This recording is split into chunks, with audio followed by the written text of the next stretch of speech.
नमस्ते दोस्तों। दोस्तों, आज के इस वीडियो में मैं बात करने वाला हूं कमर्शियल व्हीकल लोन के बारे में।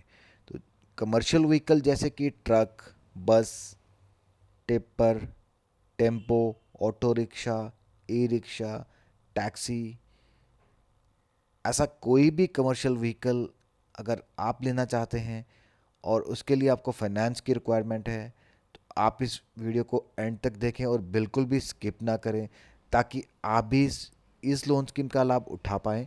आज के वीडियो में मैं आपको बताऊंगा कि आप किस तरह से किसी भी कमर्शियल व्हीकल के लिए लोन ले सकते हैं, क्या क्या डॉक्यूमेंट्स चाहिए होंगे, क्या सिक्योरिटी है, क्या मार्जिन है, क्या इंटरेस्ट रेट है, कितना लोन मैक्सिमम मिलेगा। और ये जो चीज़ें मैं आपको बताने वाला हूँ, ये ऑलमोस्ट सभी बैंक्स पे लागू होती हैं, कुछ ऊपर नीचे होता है, लेकिन अगर आप इस स्कीम को समझ जाएंगे तो आप किसी भी बैंक से लोन ले पाएंगे। और पीएनबी कमर्शियल व्हीकल लोन पे हम ऑलरेडी वीडियो बना चुके हैं, जिसका लिंक आपको ऊपर आई बटन में मिल जाएगा या नीचे डिस्क्रिप्शन बॉक्स में भी मिल जाएगा। तो मैं हूं आपका दोस्त रोहित, स्वागत करता हूं आप सबका टेकी पंडित में। जुड़े रहिए हमारे साथ और भी ऐसे इन्फॉर्मेशनल वीडियोस के लिए। तो आइए स्टार्ट करते हैं आज का ये वीडियो।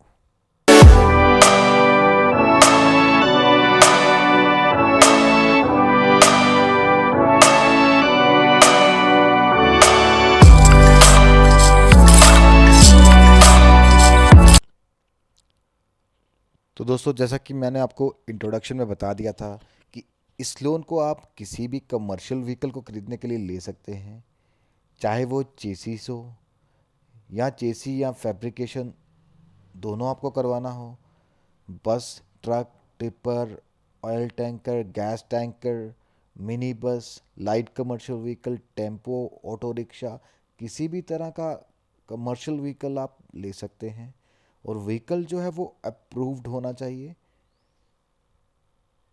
लोकल अथॉरिटीज़ के द्वारा।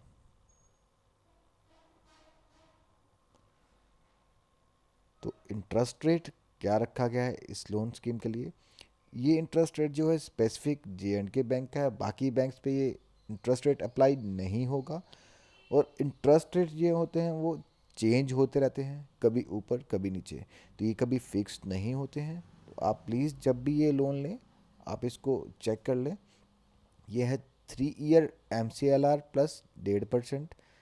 जो लोग नए बैंक के साथ जुड़ रहे हैं और जो एग्जिस्टिंग कस्टमर हैं, ऑलरेडी बैंक से डील कर रहे हैं, बैंक से फाइनेंस लिया है, तो उनके लिए है 3 ईयर MCLR प्लस 1%।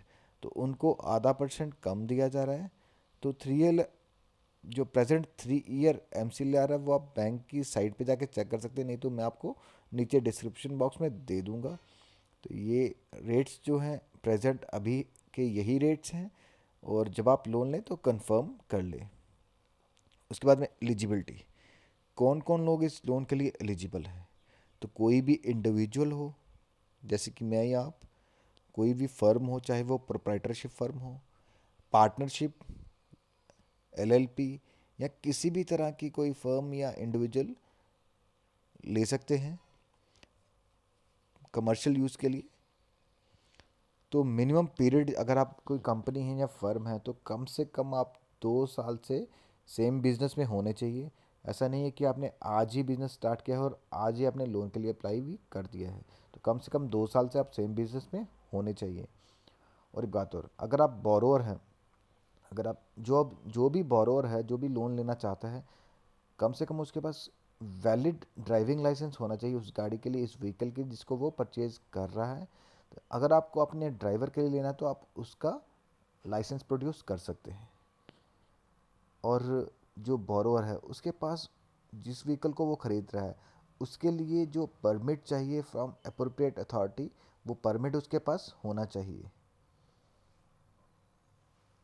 उसके बाद में ये कुछ लिस्ट है डॉक्यूमेंट्स की जो रिक्वायर्ड होती है कमर्शियल व्हीकल्स के लिए।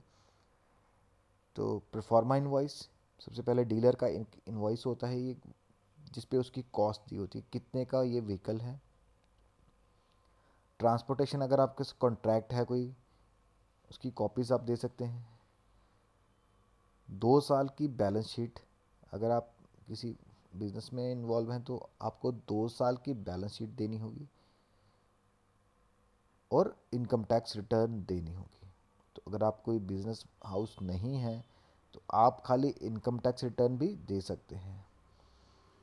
तो अगर आप बिजनेस कर रहे हैं तो आपको 2 साल की balance sheet plus profit and loss statement देनी होगी, साथ में इनकम टैक्स रिटर्न्स भी भर देनी होगी। बैंक स्टेटमेंट लास्ट 6 मंथ का, तो अगर आप सेम बैंक से ले रहे हैं जिस बैंक के साथ ऑलरेडी डील कर रहे हैं तो बैंक स्टेटमेंट इस केस में आपको नहीं चाहिए होगी। लेकिन आप किसी और बैंक से डील करते हैं तो आपको बैंक स्टेटमेंट देनी होगी लास्ट 6 मंथ की। फिर डिटेल देनी होगी आपको, अगर एग्जिस्टिंग लोन्स जो हैं, अगर आपके कुछ लोन चल रहे हैं तो बैंक आपसे उनकी स्टेटमेंट्स भी मांग सकता है। और एग्जिस्टिंग व्हीकल, आपके पास जो भी गाड़ियाँ ऑलरेडी हैं आपको उनकी एक डिटेल भी देनी होगी। उसके बाद आपको केवाईसी डॉक्यूमेंट, ये तो सबसे पहले मुझे बताना चाहिए था वैसे, केवाईसी डॉक्यूमेंट ये मैंडेटरी है। सबसे पहले आईडी प्रूफ में आपका पैन कार्ड, ड्राइविंग लाइसेंस और voter card. But pan card जो है वो मस्ट है किसी भी लोन को लेने के लिए, क्योंकि पैन कार्ड से ही बैंक आपका सिबिल स्कोर निकालता है और सिबिल स्कोर से ही पता चलता है कि आपको लोन मिलेगा या नहीं मिलेगा। अगर आपका सिबिल स्कोर ठीक नहीं होगा तो बैंक आपको लोन नहीं देगा, क्योंकि सिबिल स्कोर में आपका पुराने जो लोन्स होंगे उनका रीपेमेंट जो होगा वो शो कर देगा। अगर आपने कहीं डिफ़ॉल्ट किया होगा, ओवरड्यू होगा आपका लोन, एनपीओ होगा, तो सब शो हो जाएगा। उसके अलावा रेजिडेंस प्रूफ, तो रेजिडेंस प्रूफ में आप आधार कार्ड दे सकते हैं, postpaid gas connection bill, water connection bill, pipe piped gas connection तो आपको मैंने बता दिया। और उसके अलावा कोई भी वैलिड प्रूफ जैसे कि पासपोर्ट या कोई और वैलिड प्रूफ आप दे सकते हैं एड्रेस के लिए भी। उसके अलावा लोन अमाउंट आपको कितना मिलेगा, तो लोन अमाउंट जो होगा वो 80% of the on road cost of vehicle. तो जितना भी ऑन रोड कॉस्ट होगा गाड़ी का, उसका 80%। तो ऑन रोड कॉस्ट में आपको क्या क्या इंक्लूड कर सकते हैं, एक तो सबसे पहले कॉस्ट जो शोरूम कॉस्ट होगी चेसी की, अगर आप चेसी परचेज कर रहे हैं। उसके बाद में उस पर जो फैब्रिकेशन, उसकी जो बॉडी बिल्डिंग में जो खर्चा आएगा वो। उसके बाद में वन टाइम रजिस्ट्रेशन चार्जेस और रोड टैक्स और पहले साल का इंश्योरेंस प्रीमियम। और इसके अलावा कमर्शियल व्हीकल में बैंक आपको पहले 3 महीने की इंस्टॉलमेंट भी ऐड कर सकते हैं। इन सबको मिला के जो कॉस्ट बनेगा उसका 80% बैंक आपको फाइनेंस कर देगा। या उसके अलावा एक ऑल्टरनेट मेथड है 85% of the cost of the vehicle, पर यहाँ कॉस्ट में इंक्लूड किया है उसने cost of chassis, body building और 4 महीने का इंटरेस्ट। तो इसमें रजिस्ट्रेशन वगैरह इंक्लूड नहीं की है। तो आप किसी भी प्लान में जा सकते हैं, ऑलमोस्ट सेम ही बैठेगा ये। और लोन सिक्योरिटी की बात करें तो लोन सिक्योरिटी के लिए अगर आप 10 लाख तक का लोन ले रहे हैं, चाहे आप 1 लाख ले रहे हैं, 2 लाख ले रहे हैं, मतलब 10 लाख से नीचे अगर आप लोन ले रहे हैं तो आपका जो व्हीकल होगा उसकी हाइपोथिकेशन होगी। आपका जो व्हीकल होगा, आपकी जो आरसी होगी उस पर बैंक का नाम चढ़ेगा और वो तब तक रहेगा जब तक कि आप लोन चुका नहीं देते।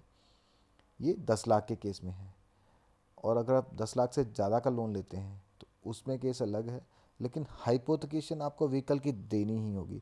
जो भी आप गाड़ी ले रहे हैं उसकी आरसी पे बैंक का नाम चढ़ेगा और उसको आप तब तक बेच नहीं पाएंगे, सेल नहीं कर पाएंगे जब तक कि आप लोन चुका नहीं देते, क्योंकि आप जब तक लोन नहीं चुकाएंगे तब तक आप बैंक का नाम नहीं हटवा पाएंगे और तब तक आप उसको सेल नहीं कर पाएंगे। तो अगर आपका लोन 10 लाख से 25 लाख के बीच में है, अगर तो 10 लाख तक था तब तो खाली आपको हाइपोथिकेशन देनी थी, गाड़ी की आरसी पे नाम चढ़ेगा, बस दैट्स ऑल। लेकिन अगर आप 10 लाख से 25 लाख के बीच में दे रहे हैं तो आपको कम से कम 2 लोगों की गारंटी देनी होगी। फर्स्ट केस में आपको गारंटर भी कोई नहीं देना है, 10 लाख तक किसी गारंटर की रिक्वायरमेंट नहीं है।